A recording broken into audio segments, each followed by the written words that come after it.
Frédéric, on est aujourd'hui sur une journée de certification à destination des candidats au BMF, c'est ça? Comment se déroule ce type de journée? Alors depuis cette saison, il y a une modification dans la certification de BMF. Donc aujourd'hui, ils certifient l'UC1 qui correspond à l'encadrement des publics U9 et U11. Donc ils ont uniquement de la pédagogie. Donc pendant 15 minutes, ils présentent un sujet qu'ils ont préparé en amont, soit un jeu, soit une situation, soit un exercice, suivi d'un entretien de 15 minutes avec les membres du jury pour confirmer un petit peu ce qu'ils ont fait, la démarche qui était la leur pendant ce temps-là. Donc il y aura deux autres rendez-vous, une autre pour l'UC2 qui correspond donc au U13 et au U15 et un troisième et dernier rendez-vous qui correspondra au U17 et U19 seniors. Moment également, puisque ce sera au mois de mai, où on fera le bilan de leur rapport de stage de l'année. Et donc là qui donnera lieu à un entretien oral complémentaire à toutes ces épreuves ici. D'accord. Aujourd'hui donc il y a différentes situations, des jeux, tu l'as dit que ça a été tiré au sort en amont pour ces candidats-là? Ils arrivent avec leur séance complète, donc nous on a donné le thème et eux ils préparent la séance, ils peuvent même l'expérimenter dans leur club, ils peuvent contacter leur tuteur et puis le matin ils nous donnent la séance et nous on a constitué un dé sur lequel il y a jeu, situation, exercice, etc.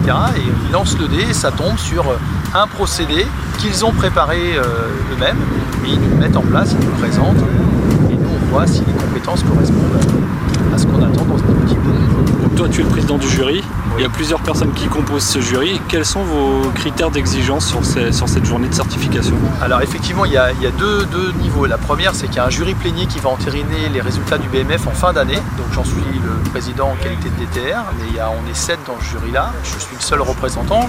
Je m'assure en fait que les conditions de traitement des candidats sont équitables et conformes au texte pour lequel on s'est engagé nous en tant que CIFA. Et puis à côté de ça, donc j'ai 12 jurys d'épreuves qui sont là aujourd'hui.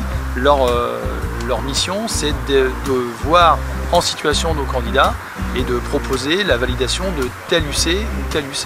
Donc aujourd'hui, c'est l'UC1 qu'on traite sur le plan pédagogique, donc on aura des fiches certificatives et nous, on présentera ça en jury plénier et le jury plénier qui sera souverain validera ou pas les propositions des jurys d'épreuves. D'accord. Sachant que pour être tout à fait complet, que dans le cadre du BMF, à la différence des certifications classiques CFF1, un candidat qui échoue à une épreuve de certification est appelé au rattrapage, donc a une deuxième chance pour valider.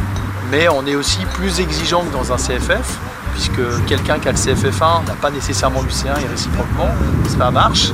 Donc concrètement, quelqu'un qui a le BMF avec nous, qui a passé l'UC1 qui correspond au public U9, U11, de fait, il a les compétences des gens qui ont le CFF1. Mais quelqu'un qui a le CFF1, certifié dans la Ligue de l'Atlantique, avec des modalités relativement comparables, n'a pas l'UC1 dans le cadre du BMF automatiquement.